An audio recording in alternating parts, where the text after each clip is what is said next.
Hello my friends, a couple of days ago Ukraine hit the very significant part of the Russian oil refinery infrastructure in Ryazan. This is the big refinery complex. There were multiple of the kabooms of this facility and the distillation plant suffered critical damages. This refinery is totally no-go. Well, at least for several months for sure. It shows that Ukraine continue to hit Russian refineries. It's the main goal to disturb Russian fuel logistics, and it works. Actually, Ryazan refinery is the biggest one of the Rosneft company. Rosneft is the biggest Russian oil company, so their biggest refinery is being stopped. I expect several months at least, because for Russia it is very hard to get those spare parts to repair refineries, because most of those facilities were modernized after the Soviet Union collapse using German and other European-made parts. So for now, if they want to change for China parts, they need to rebuild entirely those refineries, almost entirely, which obviously Russia cannot do because it would cost billions, billions and billions. So this big table actually shows those refineries which were hit or partially damaged. Here in amber you can see the dates where refinery was hit. Ryazan refinery, you may see, was hit 7 of the times, the last one the day before yesterday, and this Volga Neft Pereработка refinery was hit 8 of the times. So Ukraine totally cancels those, here it's no go. But still, Russia has lots of the refineries in operation, but Ukraine aims the biggest ones, as you see from this chart. Yeah, sometimes smaller ones, but the biggest, the most part of the big ones were hit. And so Ukraine will have abilities with probably Flamingo missile to hit this one in Leningradsk Oblast, 810 kilometers away from Ukraine, and Yaroslav Nefteorg Syntes, also 700. Well, actually, Ukraine may hit those even now. I wonder why they're still okay there, because here, for example, 800 kilometers, it was hit 2 of the times. So Ukraine will hit those. Ukraine still has lots of the targets. So the biggest ones actually within the range of Ukrainian drones, so the top refineries. So potentially Russia might be left with Chinsky NPZ, so refinery, which is almost 3,500 kilometers away from Ukraine. This one small, and this small still could potentially be reached by Flamingo. So there are just few of the small refineries, relatively small, out of reach of Ukrainian drones and missiles. I think the most distant is this one, Khabarovsky refinery, 6,525 kilometers away. Crazy. So I'm sure that if it continues like that, Ukraine may cancel the Russian fuel production, jet fuel, benzene, even diesel. There are issues even now, but there could be even deeper issues for the Russian economy, for the Russian war machine. Well, still, Russia has partners like, for example, Belarus. But what I discovered and why Ukraine actually aimed towards the Druzhba pipeline that supplies Russian oil to Slovakia and Hungary, that the same pipeline is also used to supply oil to Belarus refineries. And later on, Russia gets fuel and diesel from that allied country. So it's not something like, oh, Ukraine hates Slovakian, Hungary government, that's why it hates Druzhba. No, just because that pipeline is very strategically important for Russia, for Russian military budget, and also for the Russian fuel production. That's why it's the legitimate target for Ukraine. And guys, I honestly do not remember if I said it in one of my videos or not, but Ukraine is willing to produce more ballistic missiles, for example, FP7 and FP9. I think I shared it on my Telegram. I think I haven't told it on this channel so far. Well, those missiles, one has the range up to 200 kilometers, could be used on the front lines and very close to Ukrainian border, and the other one has the range up to 855 kilometers. So potentially it may target lots of the refineries, as we saw on the map of those refineries and their distance from Ukraine. Very high speed, very high altitude, so it's almost impossible to intercept this one. Well, Ukraine has Patriot systems to intercept Russian Iskanders with PAK-3 missiles, which are out there in Ukraine for Patriots. Ukraine is in lack of those, but still sometimes Ukraine is capable to intercept Russian ballistics. But here Russia, well, what they have, S-400, S-300, which are not that capable for intercepting ballistics. They were made to intercept aerial targets, mostly airplanes, helicopters, but not ballistics. It's like extra function added, which works here and there. So I would say that Ukraine improves its capabilities. It's the Firepoint, the same company that produces Flamingo, FP1 drones. I think that company has the most of the investments. By the way, because Associated Press shared those kind of the images, it was agreed with the Ukrainian side. Russia already hit this facility. As they say, because we have the NASA satellite images report that for sure there was the Russian strike on reported position where those missiles are being assembled. But according to the Firepoint company, they say that they were not hit. Russia missed the location and it's the other one. But Russians already report that they hit lots of the Flamingos and Ukraine is out of those missiles.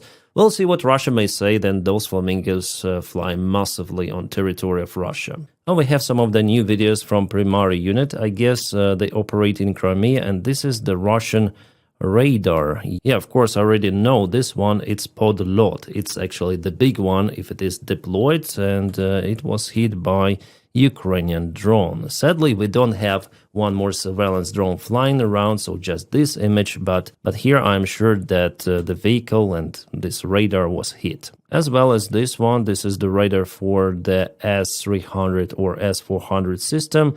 I'm not sure whether it was hit, honestly, with the first drone, but here is the second one. We'll see if it hits this antenna.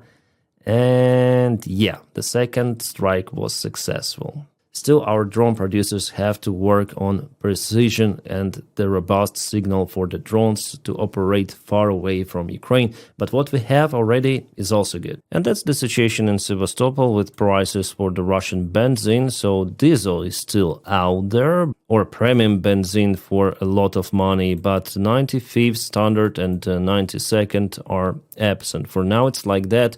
But you see that diesel, well, it's more expensive, way more expensive than usual, but it is available, at least. For now, I see that Russia mostly cuts occupied territories of Ukraine from benzene, as Putin said, new Russian territories, but somehow they stay without water, benzene, reliable supplies, and basically normal life. So the real Russian peace or Russian world came to those parts, unfortunately. Also, I want to add here that Russia really mobilizes lots of the locals for the war against Ukraine. I mean, really mobilizes, unlike in Russia. 70% of the men in Donbass were conscripted to army, Russian army, or to Donbass militia, as they say. It has never happened, but it happened again.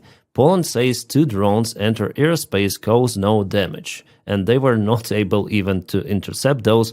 Maybe they didn't even try. It happened September the 4th, the day before yesterday. There are more and more of those cases than Russian drones accidentally fly to NATO airspace. And so far, I see no action coming from NATO, from Poland. I think one more drone entered Poland airspace roughly 3 weeks ago, and Polish side promised to respond, but what kind of the response? There was nothing, really nothing. So Russia sees this weak reaction, and of course they will program drones to fly accidentally more to the NATO airspace. Romania, Poland, Baltic countries, of course. Russia needs to threaten those countries. You see, our drones already flying in your airspace and you do nothing.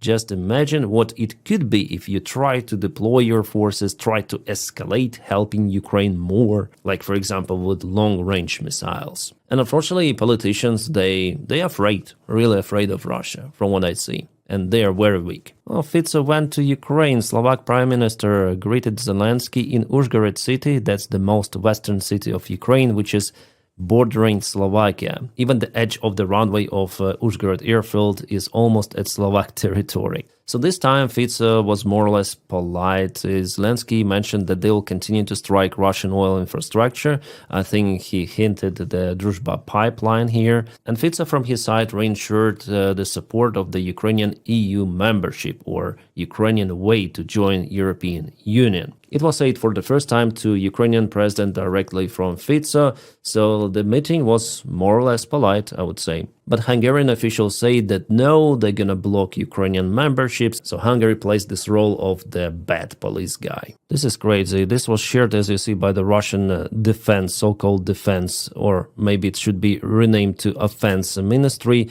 Well, here they shared the video of how they hit Denmark volunteers, the group of Denmark representatives who were demining the local minefields left in Chernihiv Oblast. After Russians left this place, there were lots of the mines, but Russians say that those were drone operators launching some sort of the drones to the Russian side. However, you can see clearly a white vehicle, so it's definitely some sort of the organization. And we have this picture here showing people who were not wearing military uniform, for sure. I think that Russian strike, after all, was not precise. However, shrapnel could harm people and, of course, vehicles out there. Humanitarian mission was attacked, and this is the armor protection. You see, it's blue color, so it's not military. The armor protection for civilian mission to demine local fields. For those fields later to be used as agricultural normal one. And you see, they even marked this road as demined area, so they were operating safely here, but the mining was happening here, maybe in the local forests also. You see how Russia continued to do the war crimes in Ukraine, not just against Ukrainians, but against some other countries, and they don't care. They publish it on their own official pages. And do you think there will be some of the circumstances for Russians? Absolutely not. If there were no any circumstances for Russia, then it shut down MH17. So in this case, it's the same. Like European politicians will share their concerns maximum. Yeah, in this video, not too much about Trump, but nevertheless, I have to say about his attitude to Russia. It is without any changes. He's even looking to greet Russia to Miami for G20 summit. Let's listen to it. He is not ruling out, at least, to welcome Putin there. He's going to be a great leader of Poland, but I've invited Poland already. Poland will be there? What about Russia? I haven't thought of that. No, I haven't thought of that. That's an interesting question. I'm going to think about that for a little while. He says no bloody dictator continue to demolish everything in Ukraine, including American factories, not even saying about civilians. Russian drones are flying to NATO. Russia is tightening its relations with China. No. Let it be Putin there on my G20 summit, which will go in Florida. He's still on this delusional train and he doesn't see what is happening despite his tweet, which he shared yesterday or the day before yesterday, where he posted that looks like we lost India and Russia to deepest, darkest China. Maybe they have a long and prosperous future together, President Trump. Was it the Trump's goal to tighten relations between those dictators? Well, maybe. It's basically the failure of the geopolitics from the United States of America.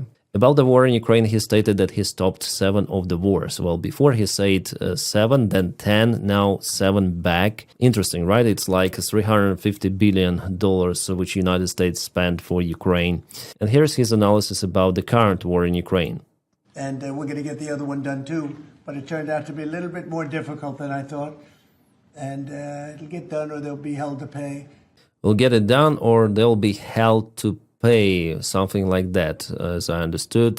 So if we're not gonna finish it, it's gonna escalate. And yeah, it's gonna escalate because Putin is not willing to stop. Putin said about it openly during his recent conference. He basically said that, again, Ukrainian government is not a legitimate one, and he may speak with Zelensky for whatever reason if he really wants. Let him come to Moscow. And Americans already asked Zelensky to go to Moscow, but Zelensky refused because it's crazy. And Putin added that the chance for the peace agreement is very low, that he doesn't believe that there could be a peace agreement with the Ukrainian government, and they'll continue military actions. And this is basically the Putin's quote. That is what he says on his Russian plain language. But why Donny doesn't understand that? Maybe they need to hire proper translator for the Putin speeches for him to understand. I think he will never understand. He is completely out of reality. The roof is out there flying. He's our infamous patient on this channel, but I don't want to speak about him too much in this video. Maybe I'm gonna record one more dedicated to the possible escalation in Venezuela. And yeah, United States to cut some security funds for European countries bordering bordering Russia. Absolutely what we need right now. Yeah, by the time that Russia conducts military drills to threaten Europe, yeah, you should cut military or security funds for those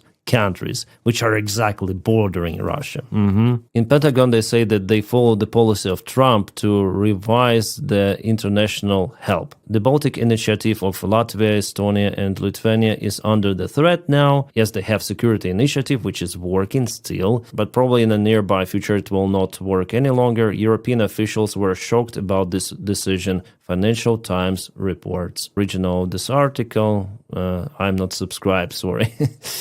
But I can read the same published in different sources. One more sign that Russia wants to continue this war for eternity. This guy is from Kherson Oblast, Kherson region of Ukraine, which has been occupied by Russia and still occupied. And by the time of the occupation, he was 15 years old.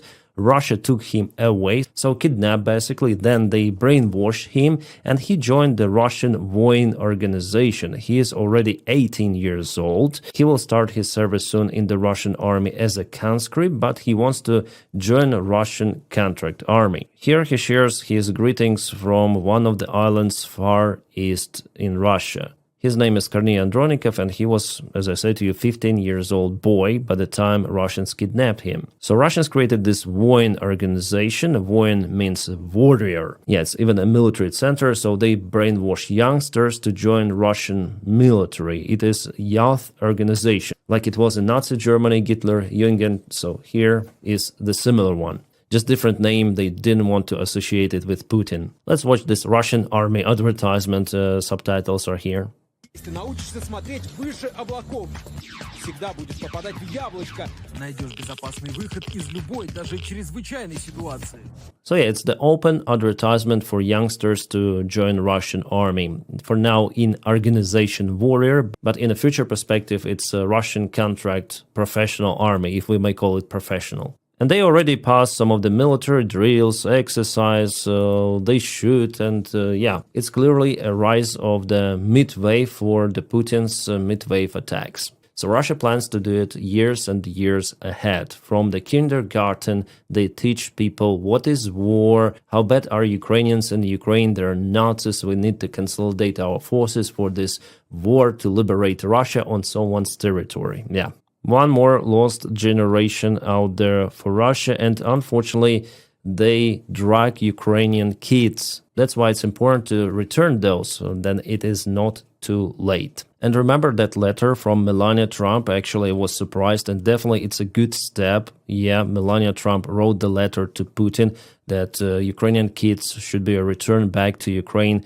But what Putin did, he just ignored this letter, no comments, nothing about it, like this situation is not happening. So actually it was some sort of the humiliation of Melania Trump, but Donald Trump himself, he doesn't care about it. But from what we see, Melania actually does more or less okay job. Points out the attention on Ukrainian kids, yes, and she also said to Donald Trump, as Donald Trump mentioned himself, that what the hell is happening, you talk to Putin, and just after he continued to bomb Kyiv, but Melania is out of the real levers to act on Donny to implement at least sanctions on Russia, and I don't think that Donny will do it. He has his own ideas on that, and it seems like he doesn't respect the opinion of his own wife. And you know, guys, I mentioned those Iran missiles, extended range aviation munition. We know that the United States is working to supply those to Ukraine, but the first package will go to Ukraine in 2026, and it could be the third quarter, so maybe summer or autumn, late summer or early autumn, something like that. Yeah, those are not good news, but Ukraine, as I say to you in this video, also is working on its own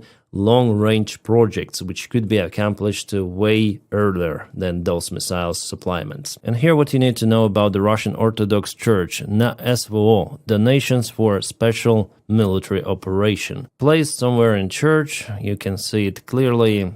Yeah, this is crazy. Guys, please check out my channel, Dennis Davidov, for more updates. For example, recently I published the information like 5 hours ago about the situation on the front lines, and actually there are some of the good news. Plus today I filmed a video especially for my Patreon supporters and the members of the channel who continue to support the job and motivate me to film more and more videos. So guys, the link for my Patreon page is in the video description just below. I do not promise that I'm gonna film those videos like every day or something, something, because I work alone on collecting information, filming, editing, so it takes time. Like every video takes me at least 3, sometimes 4 hours to publish. Even a thumbnail design takes half an hour, so I mainly do what I do like throughout the day. And also I have family, some family stuff, so sorry guys that I do not post very often on Patreon or membership, but I'll try to do it more often. That I can promise you. And guys, I wish you all a peaceful sky wherever you are, and have a great time.